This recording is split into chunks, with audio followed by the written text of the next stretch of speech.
From the iHeartRadio studios in New York City, come two diehard fans of the greatest rock and roll band hailing from Hollywood, California. Dissecting all things Guns N' Roses and anything else in their distorted minds, it's Brando and Scotto. 'Cause you know what the fuck you are! And this is Appetite for Distortion. Try it again!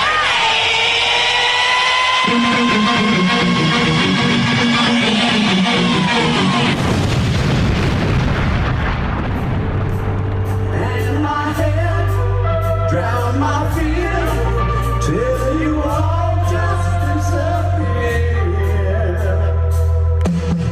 Like all the sun, lost in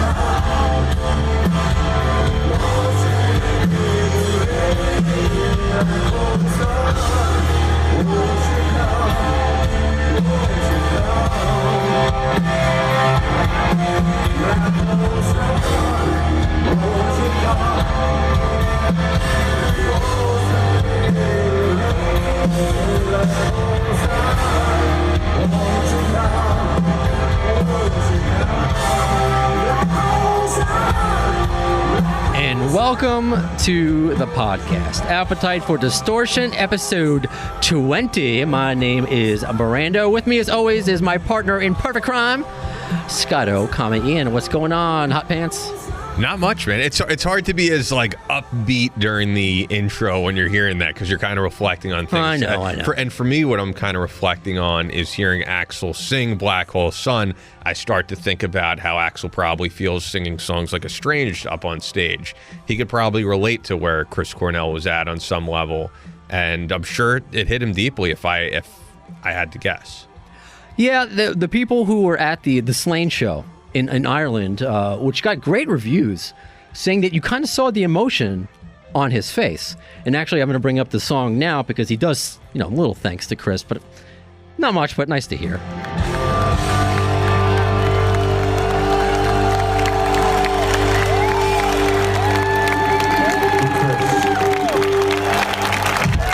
Yeah, and I don't get the impression that they were great friends or anything, but there is history there. Oh, there is history. Remember this? I think this was from 92 on MTV's Headbangers Ball. You know, Chris, I read in an interview from Axl Rose that he said that he thinks you're like the best vocalist out there. Wow. Did you read? Are you friends with those guys, or? We met him. We met Axl. He came to a couple of our shows. Because I know he's a big fan of yours. Yeah. Yeah, he sounds like Ben Stein there. Wow. Yeah, it's not a very enthusiastic. And there is another, and we're going to come full circle, just to show you where life goes. Here's a quote, actually, from Chris from 2005, I believe, about when Soundgarden toured on that User Illusion tour. What he remembered about touring with GN'R. He says, there were two main things. First, they had this enormous aluminum stage with catwalks, and at the end of each catwalk was a teleprompter, so Axl could read the lyrics to his own songs, which I thought was a little weird, since they only had 2 albums. The other thing was that you were now not allowed to be in a hallway or anywhere Axl might see you when he was walking between the dressing room and the stage, unless you were Chris Cornell. Again, this is Chris talking about himself and his experience with GN'R. So one day I see a security guard walking him down this long corridor where there's no one except for me. And it's like they want me to see him. He's wearing his Axl Rose tennis shoes that say Axl Rose on them, and these teeny tiny painted on red shorts. Thankfully, those are in the past. And a backwards baseball cap and a fur coat that goes onto the floor. And he just walks by and goes, "Hey, bro!" And that was it. At that point, it's one of those moments where you think about your life as a comic book, and this isn't really happening. Oh, Axl. So it's an interesting story, especially in retrospect, from a guy that we lost. That's also like the dichotomy of the end of the hair metal, whatever era, into the grunge era, because Guns N' Roses were, many would say, like the pinnacle of a rock and roll band. It was all about being flashy on some level. They might not have looked like the members of Poison or anything like that, other than at the very beginning, but they did have a look, they did have a presence. And then when Soundgarden, Nirvana, Stone Temple Pilots, you could throw on there, Alice in Chains, when those bands came around, they were dressed like the members of the audience. It was flannel, long hair, And it was this attitude of, I don't really give a shit what I look like up here. It's about the music. Right. So, I mean, it was interesting to see, the outpour of love from basically all genres of music. Of course, in our world, Slash and Duff. I mean, especially Duff being from Seattle. Sure. And when they played that Black Hole Sun, the cover at Slane, they had the Space Needle in the back. But what I do want to ask you, because when I first heard it, it's weird hearing any other cover, because this happened with when Glenn Frey passed. It especially happened with Prince, with Scott Weiland, even with other acts paying tribute. And what I like about Soundgarden, it's not all been Black Hole Sun. There's been some variations. I think one of the best that I heard was Living Color. They did they do My Wave? Or a Blow Up the Outside World? And that was a great cover. Candlebox did a great cover as well. And I didn't expect Guns N' Roses to do a tribute made like in a concert. I guess maybe tweets. So I really liked the sentiment of it. But the song choice, I want to ask you, because I don't know. I mean, I don't want to be that guy. I don't want to be that guy criticizing Axl's voice. Just these first couple shows, I don't know. He sounded better last year. Whatever. I mean, I still want to go, hopefully getting tickets to the Madison Square Garden show.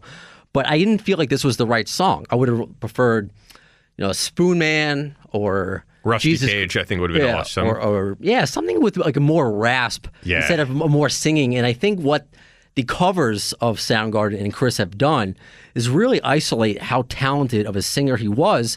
And I know that sounds stupid because you should know that already.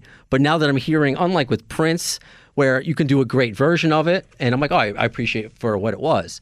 But hearing Black Hole Sun by Axl just sounded weird.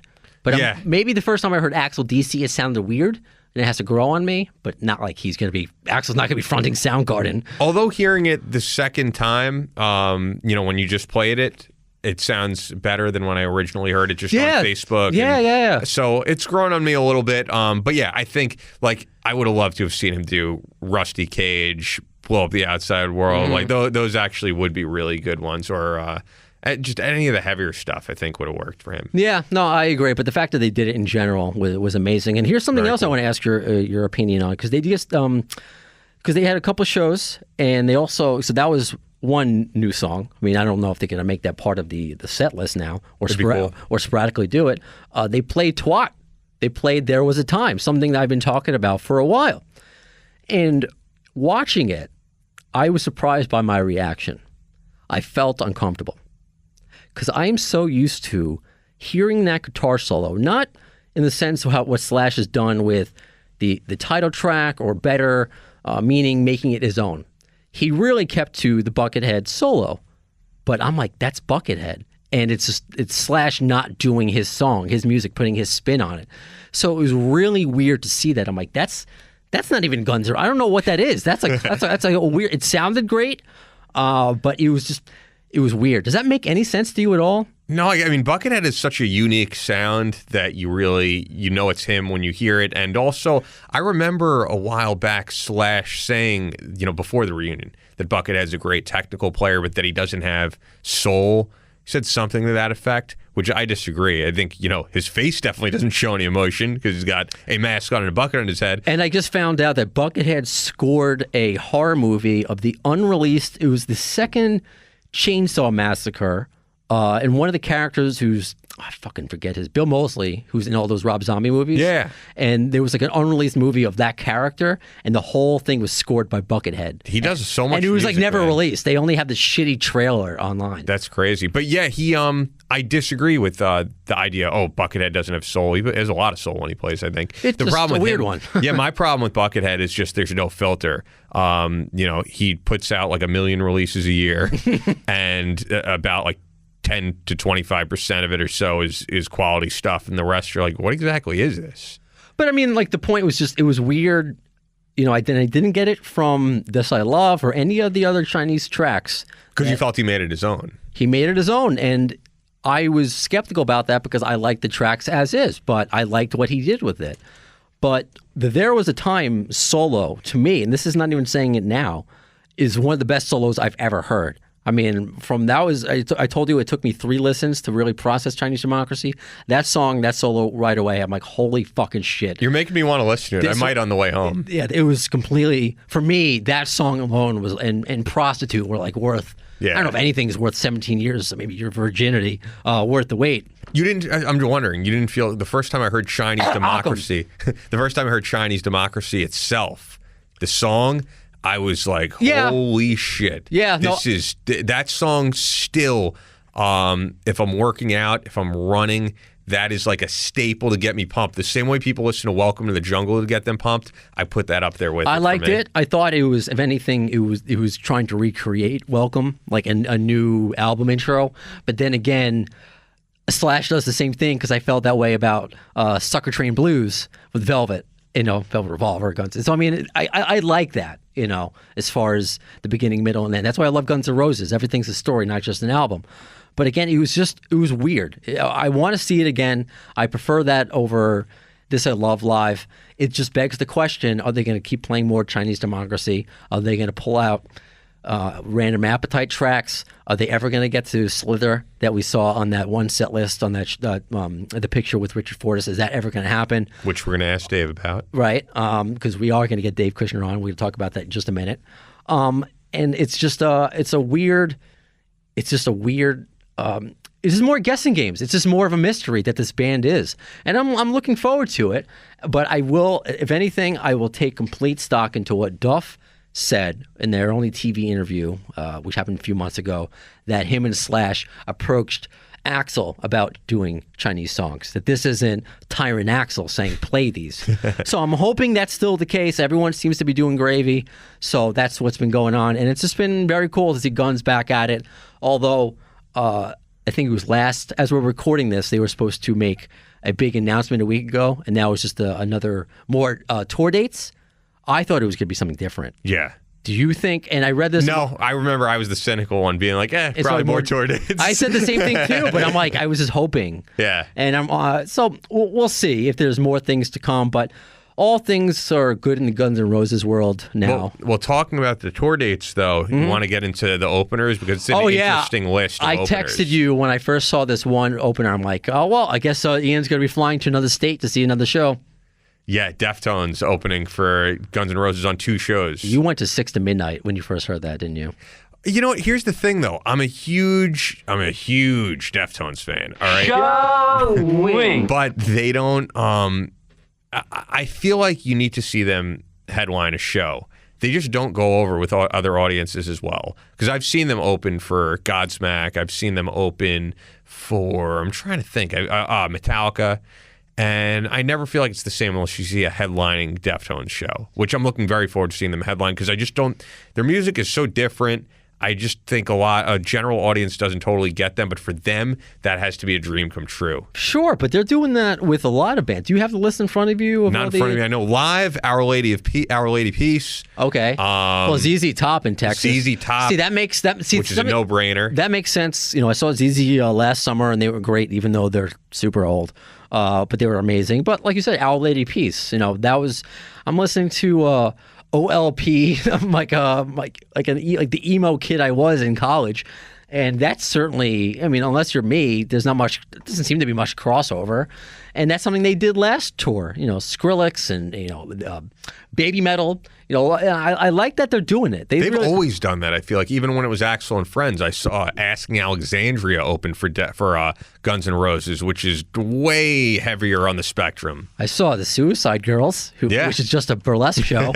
No complaints there. Yeah. And they had a Mixmaster Mike when I saw them in 2002. There you go. So yeah, obviously a DJ. So I mean, it's smart. It's smart. You're going to bring on new fans. You're really kind of paving a very broad road for you to be successful. They're kind of doing a combination of things, which they've done, I feel like.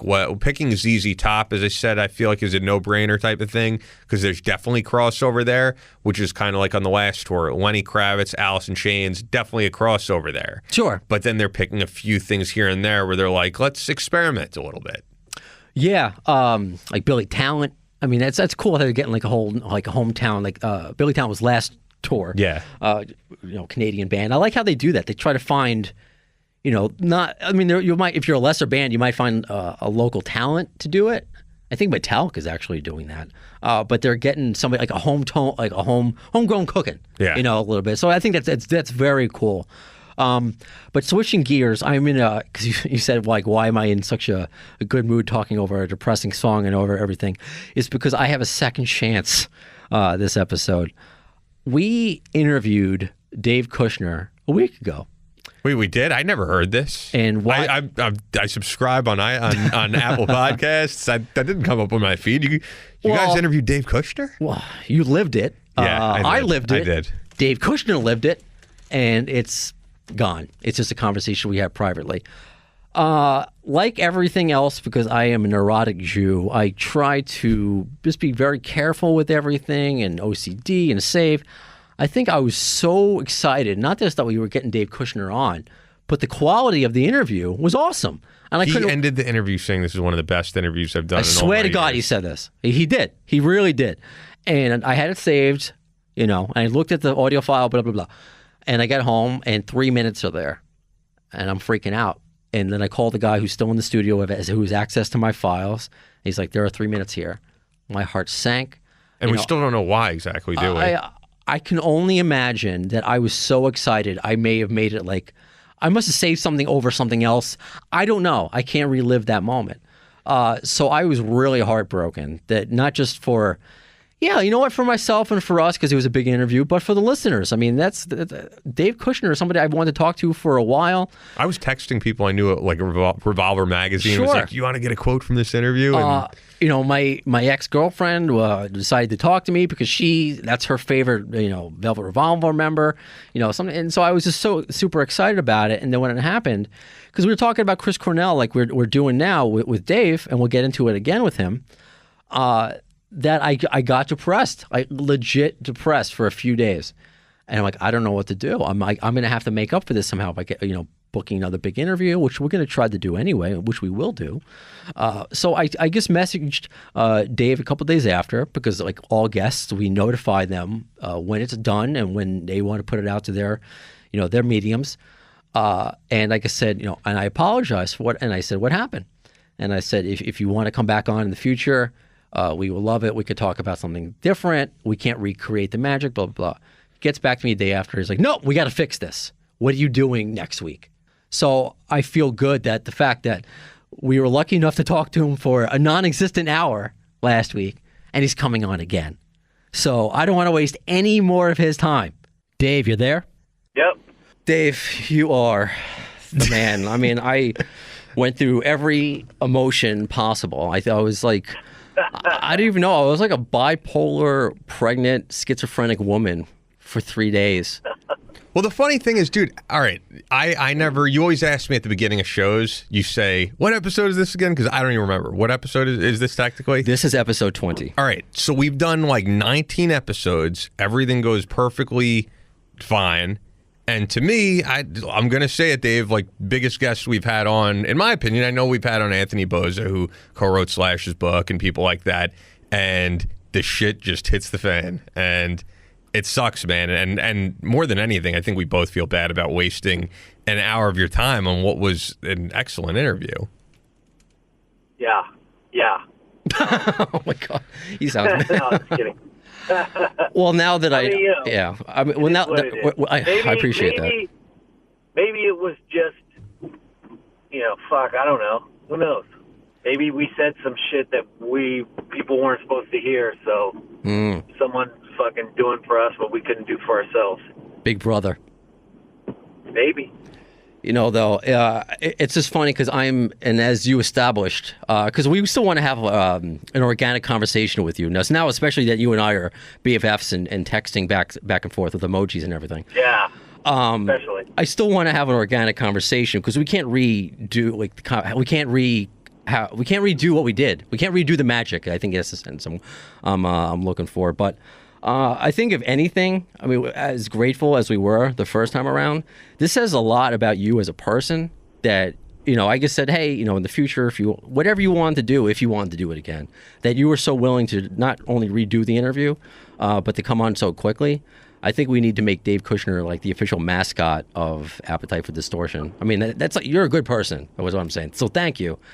You cured my depression of like. Good.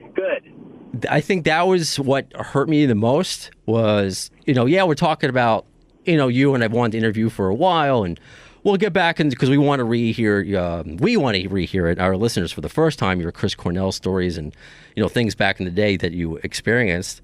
But just the heaviness of the episode about it, and, if it comes up again, I told you about, and we won't have you feign your surprise that I said, I lost my dad in the same way as Chris Cornell, so I'm not going to have you go, hey, Dave, pretend to gasp now. That's the first time you're hearing it. That's not going to happen. Yeah. But I think it was those 3 days after, I'm like, I put so much emotion into this that I wasn't expecting, and what happened, and I'm usually so, cautious and saving everything, and so I was upset. But when I got that text from you, like, or that Twitter message from you, like it matters. You're like, let's redo it. Are you available this day? And I was like, immediate smile, like immediate weight lifted off me. So you were my Cymbalta that day. So thank you. All right. That's the first time I've ever been referred to as that. Well, you're welcome. So as always, though, I do like to introduce who our guest is, and I feel like with this guest, there's really no introduction needed. But of course, Dave Kushner, you guys know him as the guitarist for Velvet Revolver, but he's also played with Danzig, Dave Navarro's band, Wasted Youth.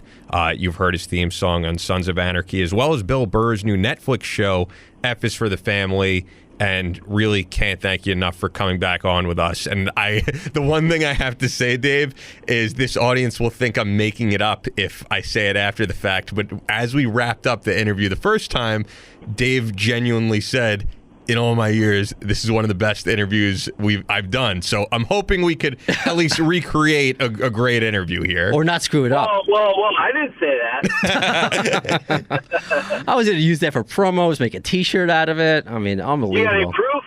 You don't have the proof. Not anymore. Oh, man. What are you up to? Well, again, thank you, Dave, for coming on. You mean, what am I up to right at the moment? Yeah, it sounds like you're driving, no? I am driving. Is it really noisy? No, you sound cool. It just sounds like you're out and about. You out on the Sunset Strip? Where you at right now? I just went over Laurel Canyon, and I'm going to meet a friend of mine. This designer. He's actually a clothing designer. This guy Mark McNary. He has a line called New Republic. He's our kids go to school together. Very cool. Yeah, I've definitely heard of New Republic. That sounds familiar. All right, so you guys hang out in the PTA meetings and everything and rock out. Yeah, dude. It's amazing to go from now you're a PTA dad, and one of the things we spoke about last time. We're not going to keep doing inside jokes too much. Now you're trying to cover your grays in your Fu Manchu. But you've been doing this for quite some time, and we got a great story from you last time, and I'm hoping you can tell it again about your first experience seeing Chris Cornell. Because this is still very relevant, new details coming out every day, new tributes coming out all the time. At the top of our show, we played the Guns N' Roses tribute they just played over at Slane. So we would love to hear that story again when you saw him in Seattle all those years ago. Yeah, actually, so I was playing in I guess it's called a jam band. I don't know. I was playing basically when I was drinking back in like 88, 89, the guys from Fishbone put together this band called Trulio Disgracious. And apparently the mythology is that Julio Iglesias Sr. had said to one of the guys in Fishbone, I like to sing as though I have a clitoris in my throat. Wow, okay. Apparently he actually said that to one of the guys while they were drinking together or something. I don't know. That's the mythology. But anyway, so we just started this band because everyone drank together. Everyone hung out together. It was like me and, it was all rotating members. It was most of the guys from Fishbone. It was my old roommate, John O'Brien, couple dudes from Parliament Funkadelic, Lee and John Frusciante from the Chili Peppers. The singer girl from the Brand New Heavies. A bunch of different people. So we just hang out and drink and play like Sly and the Family Stone and Funkadelic and Parliament and all these covers. And we'd get all these gigs, and we actually ended up getting all these awesome gigs. One of our first gigs was at a little club in L.A. called the Club Lingerie, and Soundgarden, who I'd never heard of at the time, and I think Ultra Mega OK had just come out, and they opened for us, and they were just fucking amazing. Like, you know, there's two different bands I've seen at Club Lingerie where I just happened upon these bands. One was Tool, and the other was Soundgarden. Wow. You know, it was just like, it's just unbelievable, you know? It's like you're seeing history in the making, you know? So that was the first time I saw Soundgarden. The second time was right after Louder, I think Louder Than Love had just come out. And I saw them at this other place called the Country Club out here, and it was like, you know, it was about, I don't know, 1,000 people. It was just awesome because the band came out to this big, like, crescendo. Chris Cornell's, like, backlit. He comes out, just does this, literally does a Jesus Christ pose at the edge of the stage. Everyone's going fucking bananas. He walks back towards the drum set, and then the band's still, like, crescendoing, and he just fucking runs and off the monitor just does this big swan dive into the audience before he says or does anything. It was just fucking, it was amazing, you know, and people just fucking ape shit. That makes me wonder that for both those bands, for Tool and Soundgarden, as you said, you felt you were seeing history in the making, but did you think you were seeing two bands that were going to become mega superstars, or was the possibility in your head that this is amazing, but maybe the public won't get it? I wish I could say I had that much forethought in the moment, but, you know, I think as a fan of music, whether you're a musician or not, you know, but when you're just a music fan and you stumble upon some type of musical greatness / genius, but you're actually in the room, it's different if you hear it for the first time, you know, like on a record. Yeah. Or whatever. It's a different kind of experience. But when you're in the fucking club and you're seeing Tool for the first time, you're just fucking overwhelmed. You know, you don't think like, oh my God, this band's going to be massive, or this, you know, you just think, holy fuck, you know, this is fucking amazing. This is fucking unbelievable. Like you want to call someone and say, get down here, you know, but there was no cell phones back then. So I think at the moment you're just so elated with the, you know, what's happening right now that, I don't know, I never thought that far ahead. Plus, you got to understand that these are all like alternative bands. So it's like no bands were that big at that time anyways. The grunge thing hadn't really happened yet. Right. You got, you know, it's like Ultra Mega OK had just come out. Nirvana, Nevermind, hadn't even come out yet. So you didn't even realize that the possibility of these types of bands being huge was even possible, because the biggest kind of weirdo alternative band at the time was Faith No More, which wasn't huge. You know, they were doing well, but they weren't massive like Soundgarden became, or Nirvana, or even Tool. Yeah, it's true. I think, was their first record 89 or before that, Faith No More? Because that sort of surprised me, because I'm just remembering one of the most iconic performances on SNL back in the day, with Mike Patton like climbing into like the fan and stuff. But I remember playing that song on a classic rock radio station, which Guns N' Roses belongs on. There's a lot of bands, and somebody called up complaining about what is this rap shit about Epic. I'm like, where have you been for the past like 20, 30 years? What is wrong with you? But then to see that, well, they had the record before that though with the other singer. With the other, yes, yeah. Stuff. And that had come out, I think, in '88, maybe. Okay. So, because I got to imagine, because if I'm still getting complaints about what's, I guess, rap rock, for a lack of a better term, although I consider Faith No More way more advanced than that, how it was perceived back then, you know, especially Tool. Can you even remember what Maynard was wearing? Because he usually wears like a dress or something weird. I do. You do? Okay. I do, only because I was in a band called the Electric Love Hogs that was signed to Polygram in 1989 and 1990. No, we got signed in 92. It was kind of like a Faith No More-ish type band that played local clubs in 89, 90. Got signed to Polygram in like 91. Did a record. And Maynard was actually a friend of ours. And he would hang out with our band all the time. And he would tell us, but he was really super meek and unassuming. He'd wear like a fisherman's hat all the time, and he had his like shoulders up, and he was just like, "Hey, what's up, man?" You know, he would come to all our shows.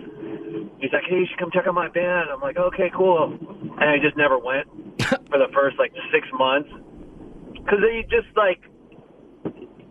just didn't draw me in as a with his personality, because he was nice and he was cool, but he was super like meek. And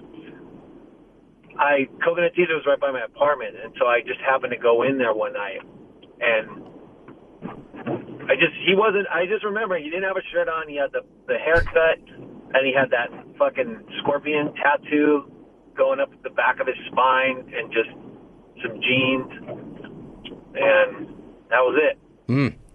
See, then I want to ask if this was all new at the time, and you're obviously digging it, and, you know, this is, you know, music that you want to call people about on the rotary phone or whatever was existing at the time.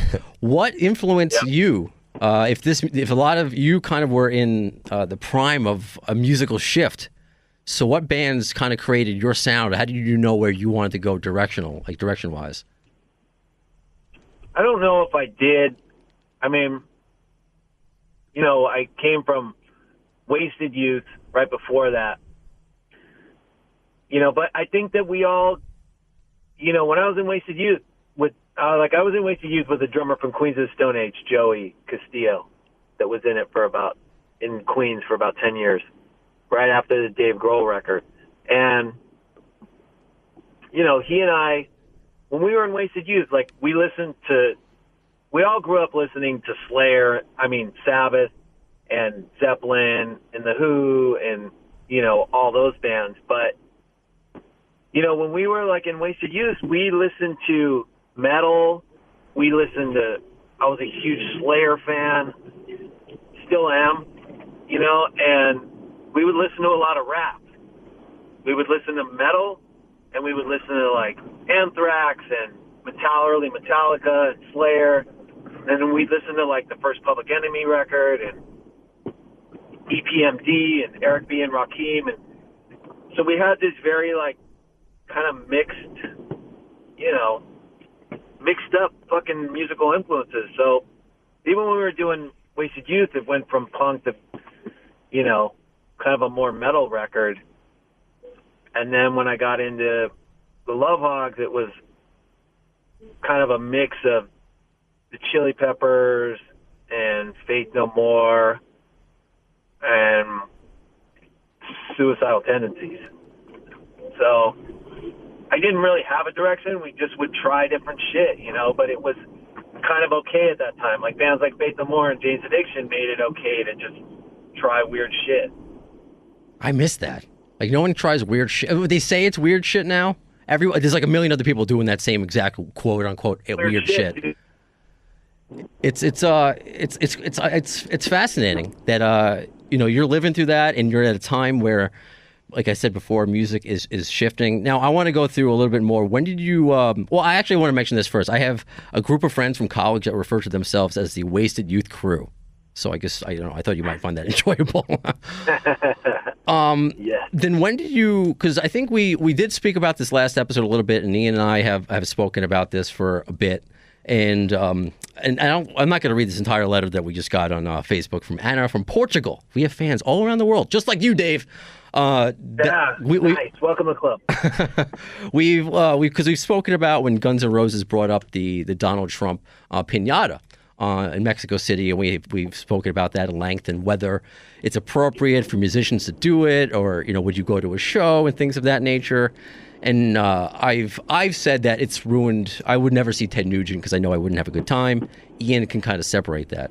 Now, I think came out a couple of days ago, Danzig said some stuff that I personally don't agree with, but I would love to see Danzig. I've never seen him. I would love to see a Misfits reunion.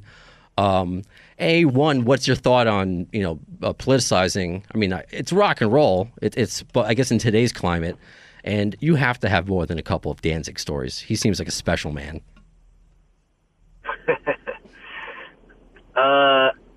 Well, I don't know. As far as the political opinions and all that stuff, because you're not. I don't see you tweeting about it. I see a lot of other musicians that are your peers doing it. In Guns. Richard Fortus is doing it all the time. Del James is doing it all the time. Of course, you still see Axl and Duff doing it. So, again, your perspective. I think it's twofold. I've never been big into politics. Obviously, this is the time where people are more involved than ever. But I think there's also just certain things I'm just, because I don't feel fully well versed in what's going on. To a certain extent, I'm aware and I listen to the news all the time and I watch and whatever, but I don't. You don't feel that you, I guess, for lack of a better word, educated enough on it, because that's how I feel with Ian, because he also works in political radio, and yeah, because I know like you, I watch the news. I open my eyes every day. Yes, I'll divert by watching SpongeBob and cartoons just so I don't cry myself to sleep every night. But I know with Ian, I'll get to a certain point. I'm like, all right, agree to disagree at this point. We'll and then we'll continue holding hands and being friends. But I should have thought that part of it.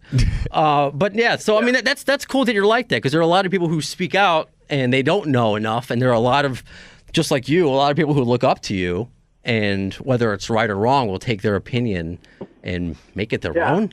But I also hear both sides of it too. You know what I mean? I have relatives that are hardcore Republicans, hardcore ex-Vietnam vet servicemen, and just can give me 10 to 20 valid sounding reasons why Trump is the guy. And then I also have relatives that are the exact opposite, and then can give me 10, 20 reasons why he's not the guy. Sure. And they both sound valid. You know what I mean? You can argue both, and you can, but then I just don't feel like it's relevant for me to, say it. Sure. I'm on the same page. I'm with you, Dave. I want to shift into some Velvet Revolver gun stuff, but first, as Brando asked, any Danzig stories? Because as you said, there's probably some interesting stuff from that era. I honestly don't have any great Danzig. I was only in the band for 9 months. Okay. With Joey Castillo from Queens. Actually, the band was killer, dude. It was me, Joey from Queens of the Stone Age, and Blasco from Ozzy's band. Oh, wow, yeah, and Blasco also manages a lot of bands. Yeah, Blasco manages Zach. He manages Black Veil Bride. Yup. Okay. He's doing fucking great. And I think he managed in this moment before they were big. He seems to have an eye for what's the next big thing. Black Veil Brides, you could love them, you could hate them, you could think the image is stupid, but they have a huge fan base. Yep. Yeah, he's a fucking awesome dude. I love that guy. And, I'm just happy for any success that he has, because he's fucking rad. Awesome. But, it was a great band, but it was actually a period of time when Glenn had lost his voice. Mm. So it was weird, because we would just practice, and he wasn't there a lot, but then he would come every few months, every 2 months, and he sounded like this, and he'd say, okay, let's try a song. And then we would do a song, and he didn't have a voice. Shit. And it was crazy, because it was like that for months. And he would come and he'd try all these different things. And he'd be like, oh, I just got back from the doctor and he gave me a shot of this stuff. And then he would like go to downtown to some Chinese herbalist and have all these bags of fucking weird teas and shit. And he literally for 9 months, he like sounded like that. And finally we did one show, I think it was in 96 at the Whiskey on Halloween. And it was awesome. And then we were hanging out afterwards. And, you know, Glenn's just really like a light switch. And I mean, that was my experience with him, you know, 20 years ago. But I said something, all four of us were out like at the Viper Room one night. I forget why, but I said something like about Black Acid Devil, because that record had just come out, Danzig 5, when it wasn't a band really, you know, it was just him and all these guests and Jerry Cantrell and whatever, different people. He played guitar on some songs, and it was like kind of Trent Reznor-y, you know, loops and stuff. And I just said, he's talking about the record. I'm like, yeah, I don't know. It just doesn't sound like a band on that record. It just sounds more like a project. And he got really pissed. And he's like, oh, I like that record. That's a great record. I'm like, well, I mean, that's just my opinion, dude. It just doesn't sound like, you know. And I think that he really took offense to it because he was trying to do something different. And like 2 days later, Joey calls me up and he's like, dude, yeah, you got fired. That's some bullshit, man. Yeah, some people really cannot take, you know, criticism, and if it's just your actual opinion. I do, as I said, want to move on to some Velvet and gun stuff because. But I do appreciate that because I follow Danzig memes on Facebook, and it's just amazing. Sorry, so I had Danzig on the brain. No, it's cool, man. Mother. You know, our audience loves to hear about that era of your life, Velvet Revolver, and also Guns. So as we were just talking, something kind of came to my mind. Early on the podcast, in the early episodes, I erroneously said that Velvet never played with Izzy Stradlin on stage, which you guys did, as did Axl during the Axl and Friends era of Guns N' Roses. So I was wondering, as a guy with an inside perspective who's played on stage with Izzy, what do you think is the reason that he is not a part of this big reunion? Oh. It's a tough one, I know. He's going to plead the fifth like General Flynn. No, I want to see what he says. Yeah. Hey, Beavis. I don't know. Because my thing is just watching all of you guys play up on stage and watching Axl play on stage with Izzy relatively recently. My feeling is these guys must get along with each other. Yeah. I mean, I don't know. I mean, it could be a number of things. I mean, it could be a money thing. It could be, you know, the thing. My experience with Izzy is I fucking love Izzy. He's a great guy. It came at a weird time because when we were looking for a singer, he was coming around, and I was like, oh, fucking great. Because basically there was the four guys before Scott, and then all of a sudden Izzy comes around, so it's basically Guns N' Roses again. Right. I'm like, oh, great. There goes my fucking spot. So I was just freaked out that he was there. And he started coming to rehearsal every day, and Duff was like, dude, don't worry about it. He'll fucking disappear in 2 weeks. I guarantee it. Because he's just like that. Like, he comes in, he wants to play, he wants to have fun, and then he goes and moves on to the next thing. And it seems like he's able to live like that. Like, we've had Art Tavana on the show before who's gotten pretty in depth with what it is that Izzy does, and we've even read about the fact that Izzy could live comfortably for the rest of his life off the royalties for Appetite for Destruction, it sounds like. Yeah, I mean, you know, it's like, I just remember Duff saying to me lightly one day, he's like, it's like being a trust fund kid, you know, because at the point when we started Velvet Revolver, I mean, you don't sell records anywhere near like you used to, but at the point where we started Velvet Revolver, before they put out that Greatest Hits record in like 2005 or whatever, he said they would still sell 1 million records a year.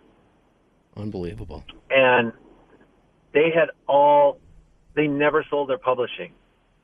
Like, they had all kept their publishing from all the first, 3 or 4 Guns N' Roses records. So they were all consistently making money. I mean, that's you don't hear that a lot from bands from back then. Axl, he may be crazy, but he seems to have some business savvy. Who's that? I said Axl, he may be crazy, but I guess he has some business savvy. Yeah, I mean, that's what they did, because they just decided that was the smart thing to do, and they were right. And we know Duff is pretty business savvy as well and has made some big investments, which he's talked about. I know that there's going to be, GN'R nerds who will correct me if I'm incorrect on this, but I believe on Appetite for Destruction, they shared the songwriting credits, as bands often do on their first album. Just, that whole mentality of we're a gang, we're in this together. And people have to realize, anytime they want to use Welcome to the Jungle on a Taco Bell commercial or whatever, those guys get paid. I was happy watching one of the, I think Game 1 of the Stanley Cup Finals, and they were playing Slither over the loudspeaker. Nice. So I was happy about that. Oh, really? Oh, yeah. So, I mean... That's awesome. I mean, they freaking should be playing it, I mean, you guys... It's so great that I think way before we tweeted you what your favorite Velvet Revolver song was. And if I remember correctly, it's Let It Roll or Get Out the Door. Which one was it? Obviously, I think it was Get Out the Door. Okay. Get Out the Door and Illegal Eye were 2 of my favorite songs. I mean, I don't know. You have favorite songs for different reasons. Sure. Oh, for sure. But now that it's funny that you mentioned that, and I remember talking about when Izzy kind of showed up and you were worried. I remember being on the My GN'R forum at the time and people making that speculation, and there was kind of a Team Dave, Team Izzy thing, and saying how it wouldn't be fair to you. And I mean, obviously things. I mean, I can't say worked out in Velvet Revolver, but regarding that situation, worked out for you. What if you were put in a similar situation with this current reunion? Because where was your head at when there was speculation on who would fill out that band other than the 3 of Duff, Slash, and Axl? Yeah. It's like I got all excited because I started to believe it myself. I'm like, oh, this is awesome. I might be in Guns N' Roses, and it didn't happen. But, it's funny because sometimes I get sucked into that stuff too. Sure. Especially, like on Twitter, because it's just easy, and you're just sitting, you're looking at your phone every, 10 minutes for some reason or another. And it just, I started to kind of believe it myself. It's so funny. And I knew, no one had fucking called me, or Duff didn't even mention. It's not like anyone said anything to me. You know what I mean? And I kind of knew that Richard and Frank were probably going to get the gigs. So, but even knowing that, I was still kind of rooting for myself. Of course. In some contest that I wasn't even really in. Who wouldn't want to be in Guns N' Roses? Other than maybe Bumblefoot. We're both thinking that. Yeah. Who seems to dismiss his past. But I mean, I think even just on a resume, guitarist for Guns N' Roses, even if people will say, oh, it's not the real Guns N' Roses, I don't think anyone would mind having that. Yeah, dude, no one would mind. You know what I mean? Unless, I don't know. I personally don't have that much musical integrity. You know what I mean? I have some, but not that much. I love it. I appreciate the honesty, I guess, with that. So I guess did you foresee this happening? Because obviously you've been friends with Slash since high school, and I remember our non-existent first interview. You were a little skater boy, like Avril would sing about, and Slash was BMXing everywhere. So was there a time, whether it was before or after or during Velvet, that he would talk about the old days, that it could happen again, or were you guys totally Velvet Revolver 100%? This is my new life, or they were rather him and there was a time where when we were making our second record, there was a time where the only reason it came up was because I think Irving Azoff started managing us. We had switched managers, and then Azoff started managing Axl and the new Guns. Huge conflict of interest. Yeah, and then Scott got really super paranoid that, I mean, but you gotta understand, with Irving, it was like, he's got a lot of other managers underneath him, so it was like, it's so spread out, you know, because he's got so many bands, or it did at the time, that, you know, it wasn't that much of a conflict, because Guns just kind of goes on its own, you know, and the thing is that, but Scott got really paranoid, and he was like, I think he was just on something at the time, and he, like, I remember being at rehearsal at SIR, and us talking to him telling one of the other managers to get Irving on the phone, and him just, like, going on this rant to Irving, like, you're just trying to get Guns N' Roses back together, and I know what you're doing, and he just went on this tirade, and, you know, at the time, they both, Duff and Slash, were like, it's never going to happen. I mean, up until it happened, they still said it was never going to happen. Yeah. And they couldn't foresee it happening. And they were so stealth about any meetings. You know, they didn't want to tell anyone, because if it gets out, you never know if it's because you told that person you thought you could trust. You know what I mean? So sure, I didn't hear about it really till it happened. For that to happen in this day and age really is incredible. You know, it's not like this is, I don't want to keep bringing, because Ian's more the political person, but politics in it, when you really have to dig and research, and you can always find out something, no matter how long it takes. But with Guns N' Roses, it's just like, it's just tight-lipped, and it's fascinating. That's what I think I appreciated more about Velvet Revolver, because he was the people who I loved, but he was more accessible. And that's something that's kind of been a love-hate thing for me with Guns. It's like, I love them, but I don't know if I feel part of that gang, just because there's always some sort of distance, you know, at arm's length, that you just don't know what's going on. But with you guys in Velvet, I mean, I think I mentioned to you last time, because I saw twice in Starland Ballroom in Jersey, and I happened to meet Slash and Duff behind, because it's like in the middle of nowhere. So it was just like in a backyard, I guess, and they were signing autographs, very approachable. And once it was in West Palm Beach. The back parking lot. Yeah, the back parking lot. I guess we got there super early. Because it's like off of a highway, like in the middle of fucking nowhere. Yeah, I had never been there before. And we got there super early. I'm like, I want to be up against the stage. And we were like the second people online. And all of a sudden we could see a bunch of people running like to the back. One of my friends like, you go back there, see what's going on. I'm like, okay. This is Slash and Duff signing autographs. So it's funny you say that, man, because I think I've told you that's where I met Nikki Sixx as a 17 or so year old. So something about that place. Yeah, I guess it's just that venue. It's a killer place.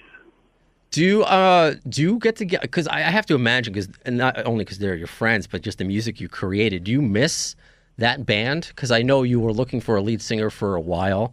Corey Taylor was rumored. Now with the reunion, I don't know if Velvet Revolver is officially dead. I mean, you can never say never, I guess. Yeah. Do you ever jam with Slash, just for shits and giggles still? You know, I guess where's your status, or is there a status with Velvet? You know, I think it's like you said, you know, I don't foresee it happening anytime soon. Because I guess I just can't imagine how it would happen. Yeah. You know, unless it was, and I think at this point, especially with all the big machine of Guns N' Roses moving forward. No pun intended, big machine. Yeah. I liked it. I just don't know how it would happen. I just, you know, until it, maybe all the dust from this GN'R iteration settled, and, you know, maybe if there was more time and the right person came along, or who knows. Was there unreleased or unwritten material that you guys had for potentially a third record, or just, or was it just? I don't think we didn't have more stuff than we. I mean, even on Libertad, we literally only recorded one more song than than the songs that were on the record. That's interesting, man. Which makes me wonder, what exactly was the demise of Velvet Revolver? Because I don't think everybody really knows. You have this first album, which was a huge success, several big hits, which are still being played at, sports arenas, as you just said, Brando. And I think it was unexpected, too. I don't think people knew what to make of it. For sure. But people were anticipating it when they heard Scott Weiland, the guys from Guns N' Roses, and then that's... And I think Audioslave helped, because that was like the first supergroup of that ilk that Sure. sounded awesome. So. And then that second album came out, and it went for the most part, I would say, under the radar. Do you think that was a problem of management, or was it maybe Scott's drug problems? Because pretty shortly after that record, things kind of dissolved. As Brando mentioned, the rumors of Corey Taylor that just never happened. So why do you think there was that demise of the band? Drugs. I honestly, I as far as the record, I think it was just that we made a record that I just don't think we were ready to make a record. On the second one? Yeah, because when we did that one, dude, we started with Rick Rubin. We did, and he has a very laid-back way of making records. And you just write a bunch of shit, you record it, and he listens to it, and he goes, oh, that thing's good, or why don't you work on that some more? And then he'll just, when he thinks you're ready, he'll tell you, all right, let's make a record. But we were getting really impatient. At the time he charged 2 different tiers, like for new bands and established bands. Because we were a new band in our minds, we thought we would get the cheaper rate, and we got the more expensive rate. And Scott flipped out, and he was like, fuck that, I'll fucking call Brendan O'Brien right now. And he literally called Brendan, and Brendan was available like within a week, and was like, all right, I'll come out. Nice. And that's literally how we switched producers. And the band agreed to it because we were getting impatient too, and we were like, all right, Brendan's great too, and let's do it. But I think that we just weren't ready. I don't think the songs were there. I think there's some great songs on there, but there's just no, there's no like slither. There was, like Last Bite could have been like Fall to Pieces, but as far as but there was no like big like hit song. I didn't like the first single being. You didn't like She Builds Quick Machines? Yeah. I mean, I like that song. I was never a huge fan of that song. Okay. I fought for Get Out the Door to be the first single. It was just a catchier tune, and I don't know. It just seemed like we Frankensteined a lot of the songs together during the production process, and I just feel like we weren't ready. Do you think part of the problem might have been the initial excitement of people saying, we haven't heard Slash and Duff together on an album in however many years, and they're trying to rebrand and stop. They don't want to answer Guns N' Roses questions anymore. Sure, and people are excited to hear Scott Weiland. And after that first album and the hits, do you think maybe some of the excitement from the general public wore off? I don't know. Not for me. It's possible. I mean, it's possible, but I think that, like I said, as an artist, as part of the group. I can't speak for the general public, but sure. I can speak for internally that, I just think that we made a record that we weren't ready to make. I think it was premature, and I think that, we should have spent more time writing some more songs.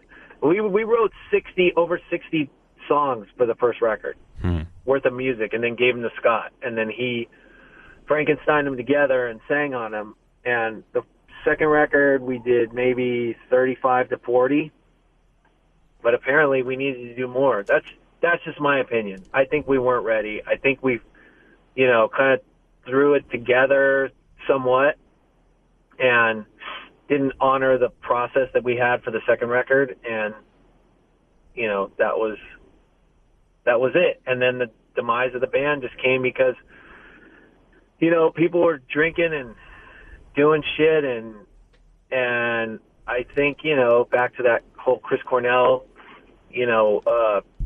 drug addiction and drug addiction, alcoholism is like a disease of isolation, Sure.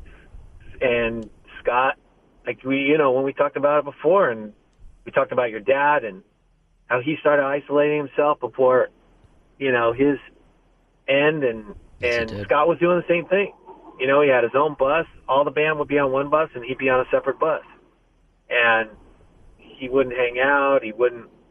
We literally would see him like 5 minutes before the show, and then we'd see him for the show, and then he'd like leave right after the show.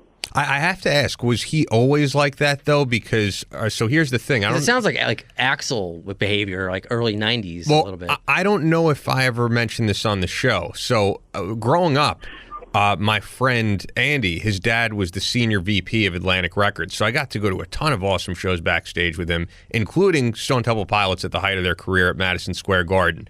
Met the DeLeo brothers, met the band, and Scott Weiland was nowhere in sight. Now, this was the height of his drug days, you know, during the Tiny Music Songs, his gift shop era, but the fact that he wasn't around those other guys, and I got to see them another time at one of the DFPs backstage, Scott Weiland nowhere in sight. So did he always isolate himself even when he was doing a little bit better on that first record?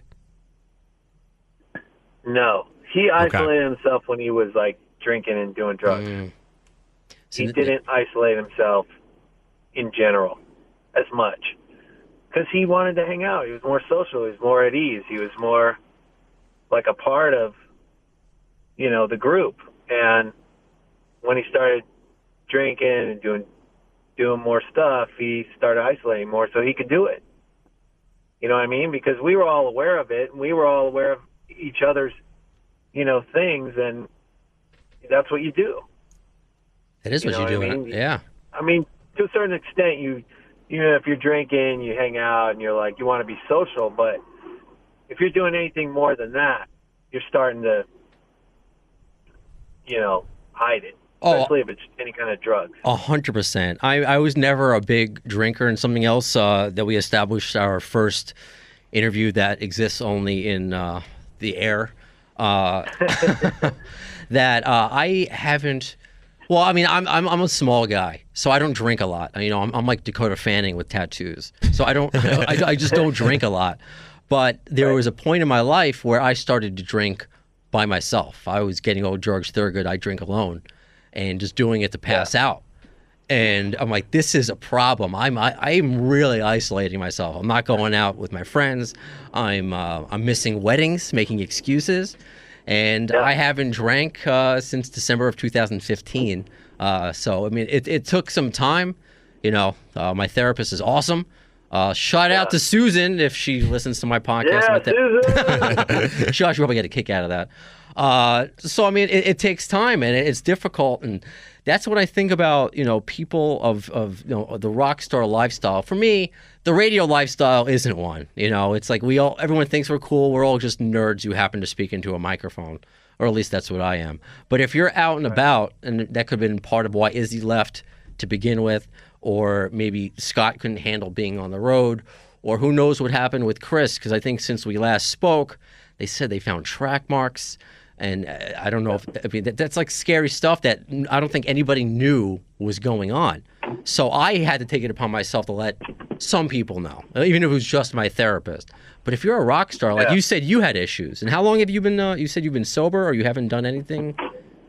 For 27 years. Mazel tov, man. I mean, that's crazy. And every day, I'm sure there's something, some sort of temptation. I mean, Steven Adler, there was an interview I heard him. This is back in the Adler's Appetite days, where he'd see like one of his guitar players with a beer on the amp, and he would just swig it, and he just feel guilty for the rest of the show and relapse. Yeah.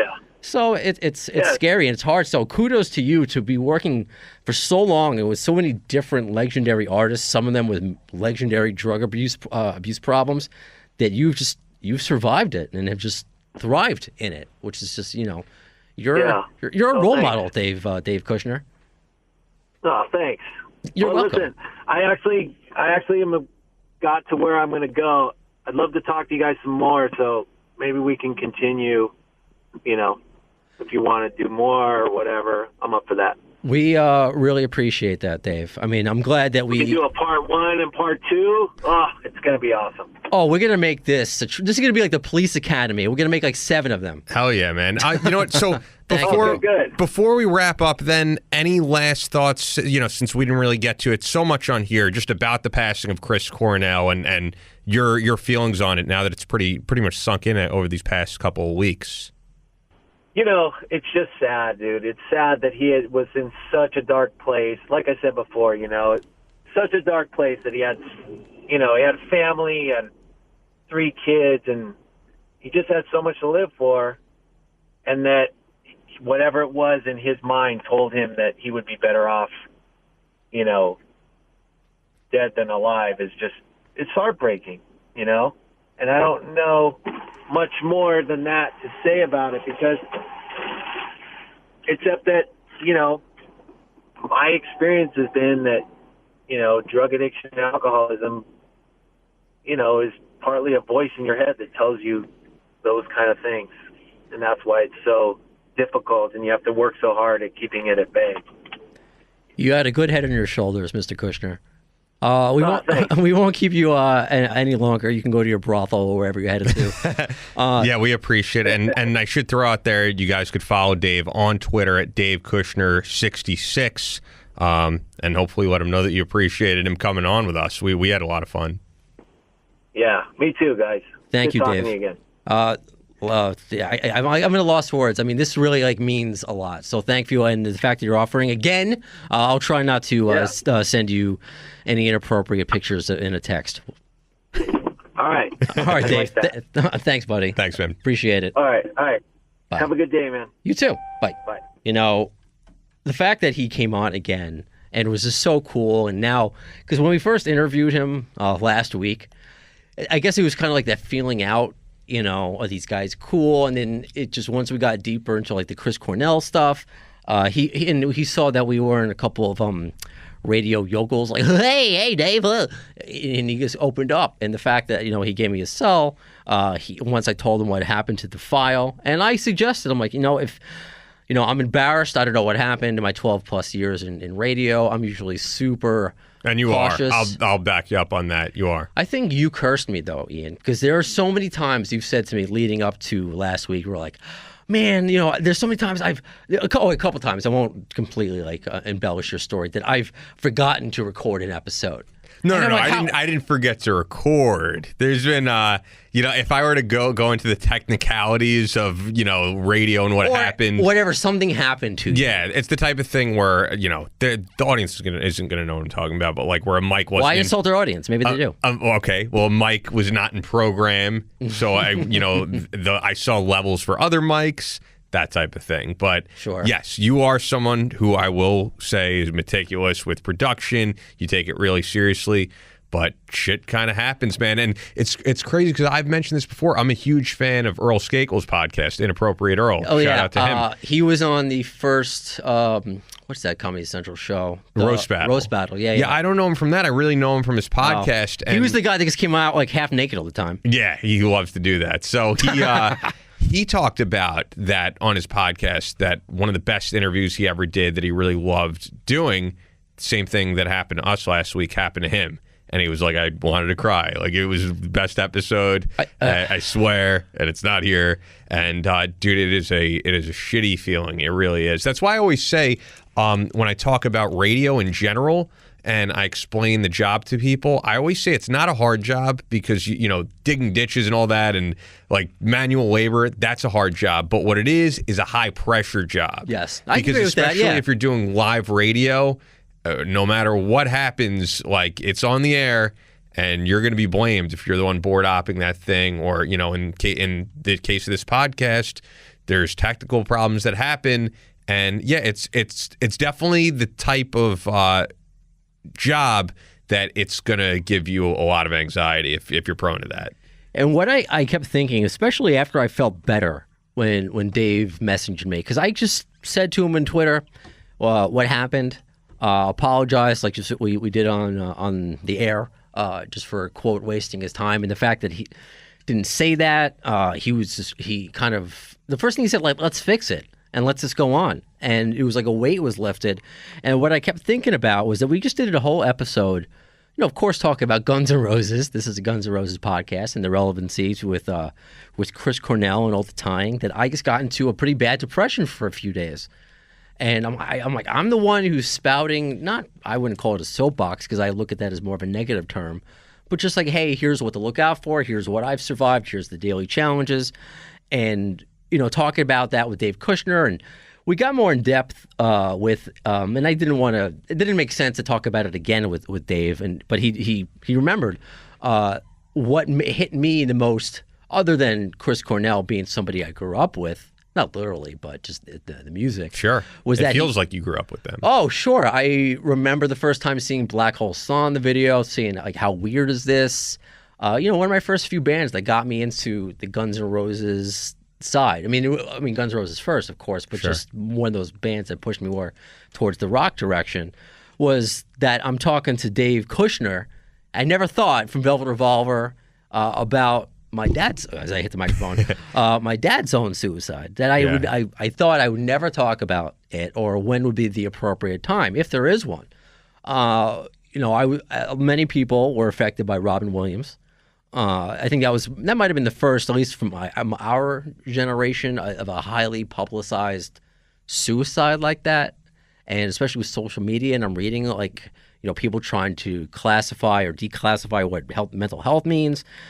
So I'm living through that. It was maybe like a year after, so a lot of my wounds were fresh at the time. And then Aaron Hernandez, the football player who committed suicide in jail, was a few months ago. And then now it was okay for people to make suicide jokes because he was he killed people. And now with Chris Cornell, when I first heard about it, I'm like, why would he commit suicide? And then reading about it, and it's like, now here's the time. This is what makes sense. I'm seeing what his death. It wasn't like he got into, it would have been tragic regardless if he had a car accident or cancer, get better Olivia Newton-John, apparently, as she has cancer.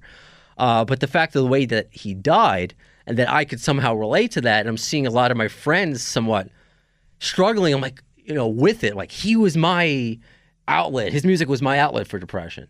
And I'm like, okay, you know what? Here's my chance to say, this is what I've done. This is what I've survived. I'm not talking out of my ass. I've lived through a lot of this shit. I'm still am. Mm-hmm. And for that audio to be lost with somebody with Dave Kushner, I regressed for 3 days. I'm not, nothing where is the point of danger, but just a lot of the thoughts went there. And I just kept thinking, that's all it takes, man. That's all it took for Chris Cornell. Just like a little, I can't even, there's my...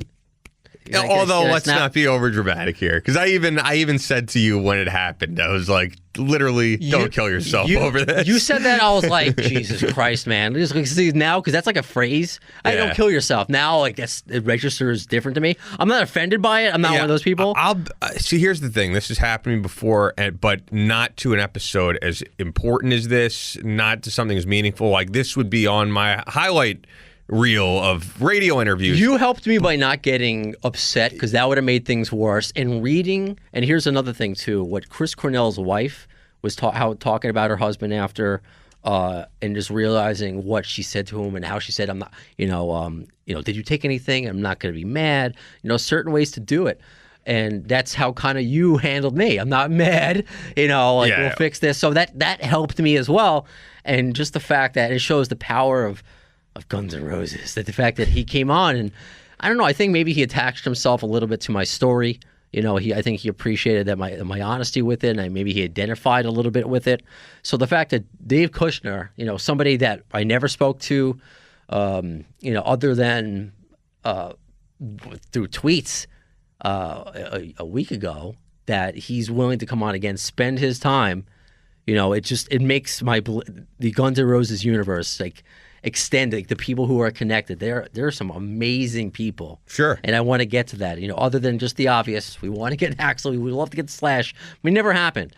But just these side characters, I guess. It could happen. There are some wonderful people, and it wasn't just blowing smoke. When I read that, I'm like, this guy does not need to do this. He didn't need to come on the first time. He didn't need to talk to us for an hour. The only reason he got off now is that he hit his destination. He made his time. You heard what he said now. He wants to come on again. It's great. And it's music that is that connection, and that's what Guns N' Roses is to a lot of people, and that's what Soundgarden is to a lot of people, and that's my rant. Yeah, no, I'm with you 100%. However, so I didn't make it as big a deal of it, I guess. One of the things is, over the years I've realized, radio, it's what I do. I'm glad to be part of it, but this does not define me. All these interviews that I do, it's great. It doesn't define me. And we got a good interview out of him that I think people are really going to enjoy. And hopefully we do a part 2. But the fact that we lost an amazing interview, it sucks, but I will live. I feel better now because we can't, like I said, get back that moment in time. And I don't want people to think that who are listening that there were some tidbits that we, he dropped a bombshell that we're not going to tell you. If something comes up, yeah, I'm trying to, he did talk about in the first interview that we did, he talked about going to the Guns N' Roses reunion show on April 1st. Yes. He was there. He was there at the Troubadour. And he had kind of mixed feelings about it. He did get into that, how it was almost like, I wish I was up there. Right. And also I kind of asked him about, it's got to be weird. Who's this girl with the blue hair up here? I have history with these guys. Why am I not up there? So we got into that a little bit, and we didn't get into it this time. But that I thought was pretty interesting. I think he touched on it just a little bit, knowing that he's like, Axl's going to bring his guy Fortis, and he has the utmost respect. Because he said that last time. He's like, Richard Fortis is a sick guitar player. I've never heard a bad word about Richard at all. What I guess find interesting is that he's so down for this reunion. And, we joke, who wouldn't want to be in Guns N' Roses? Well, there's a lot of people who tried out in the Chinese Democracy era. Just go to the Wikipedia page, the amount of drummers and guitarists. I mean, it's crazy that you could be scared off, I guess. Someone like him who's not, he's kind of made a name for himself a little bit here and there. I personally, and it's not a shot at all. I just never heard of Bumblefoot before Guns N' Roses. I mean, I'm sure in that world, in that environment, I'm not a musician. I'm sure he is well known, but I personally did not hear of him until Guns N' Roses. I didn't hear about Dave Kushner until Velvet Revolver. Sure. But I mean, he worked in a lot of, bands that were solid. Yeah, sometimes it just takes that defining thing. I don't think, I think some people heard of DJ Ashba before he was in the band. People heard of 6 a.m. DJ Ashba wasn't as much of an established name Beautiful until Creatures. GN'R. Beautiful Creatures was like and Bullet Boys for a very short period of time. Boys? For a very short period of time. Could you imagine seeing Bullet Boys with him touring?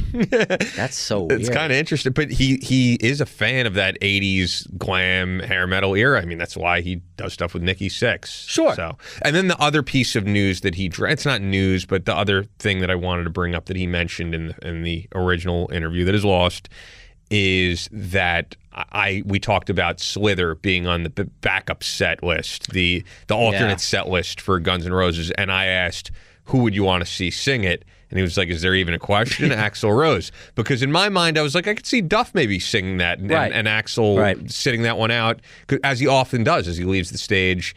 For and then Attitude, comes back out. and there's a couple songs where he leaves, and it can make sense. And then, now we're rehashing what Dave had said on that first interview that apparently never happened.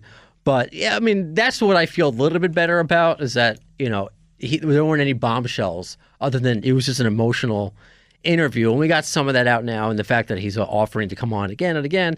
I mean, it's wonderful. The fact that this is our 20th episode, Ian. Remember that now. That it means something special, and I'm not trying to be all gooey about it. It meant a lot, when I got all that emotion out. I mean, we talk about that. There's a lot of people who send us episodes or feedback with emotion, what this band means to them, what music means to them, what this period in time means to them. So that's why we started this. We keep talking about it. Why Guns N' Roses podcast?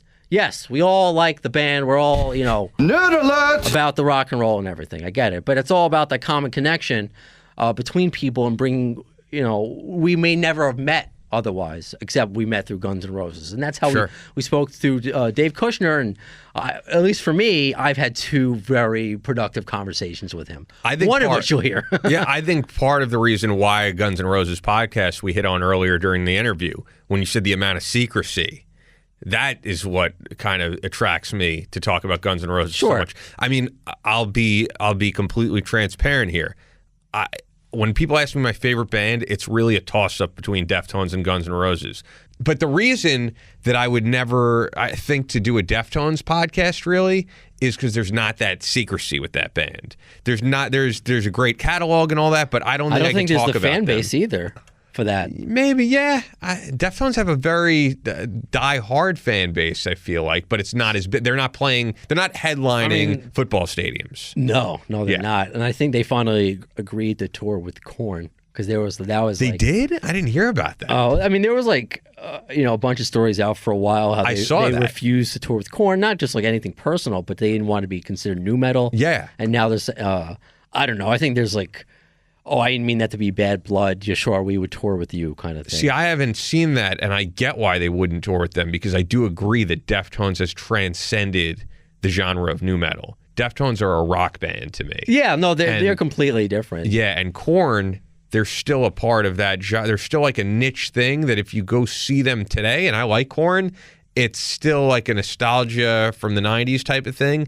And Deftones have progressed with every album, although I don't really like the last album, but every album is something new. It's hard to say, because there are a lot of people who would say Guns N' Roses is a nostalgia thing, and yet every time, we're not doing enough podcasts to keep up with the news. Yeah. We want to get to that point to keep up with it. So it's just fascinating, and I'm glad that all's well that ends well. Obviously, I could have done without the agita, of having that happen, but a good thing. You maybe learned something from it. I did learn. I'm making a fucking backup right now as we're recording this. So yeah, I apologize just for the delay in getting out the episode, because we like to do these a little bit more often, at least every couple weeks. But now that this is out of the way, we can't wait to get more interviews, and of course Dave Kushner on for part 2, 3, 4, 5, 6, 7, 8, 9, 10, or whatever we decide to do. So very gracious. And anything else you want to share, my dear Ian, before we depart? No, I think that that says it all. Thanks to Dave Kushner for coming on, and I'll plug his Twitter again, because if you guys tweet him and let him know that you appreciated the interview, I think it would mean something to him. So at Dave Kushner 66, follow him, tell him to come back on with us, and let him know that he's talking to more than 2 people. Yes. Yeah, let me know that we're talking to more than 2 people. Speaking of which, actually, we will address one of those people. This is from my GN'R forum. We read one of his critiques before. This was after the Rachel Lauren episode. Lauren, whatever. Basically, you had a... I won't be perverted. You had a mental boner the entire time. She's fucking hot. I know, not a physical boner. You're not an actual pervert. But this was oh my god, what's his name? Stoymatic. He writes in the GN'R forum. He was happy. He's like, I'm special. I was mentioned. I just got done listening to episodes 18 to 19. FYI, if you missed an episode, you can find them in iTunes and iHeart, which is Apple Podcasts now. Oh, true. He's like, as I said before, my favorite podcast of all times. That's the guy who said it should be time, but he adds an S. But that's okay. I like him. So I don't want you guys to think I was bashing you with my comment after episode 17. No, it's all good. He's like, we can call it constructive criticism. Ha ha ha. I mean, if I had a super, super hot chick in front of me, I wouldn't be talking about anything else but her either. So he's with you. I'm very happy he talked about the Mitch LaFon, Steven Adler interview. So if you missed that, you want to go back and find that. I'd love to talk to Mitch and get him back on again. And I think we're supposed to be on his podcast. He extended that interview, invitation. It was good to hear someone else's opinion on the subject. So thanks. Oh, and by the way, his username is Stoymatic. If you're on the GN'R forum, if you want to know, it's a play on his middle name, Stoy, and the greatest rap album of all time, Illmatic. Oh, Illmatic is an excellent album. I knew you would appreciate that, Mr. Hippity Hoppity. It's cool. There's, Guns N' Roses, Slash, and Oz fans. That's why we're trying to bring it all together. We find that nucleus of Guns N' Roses and everything else around it. We try to bring that in. That's the distortion of this. So this was episode 20. When will 21 be? Hopefully soon. But in the words of Axl Rose concerning Chinese democracy, I don't know if soon is the word, but you'll see it. You've been listening to the distorted minds of Brando and Scotto, dissecting all things Guns N' Roses on Appetite for Distortion. Follow the guys on Twitter at The AFD Show and on Facebook at facebook.com/The AFD Show.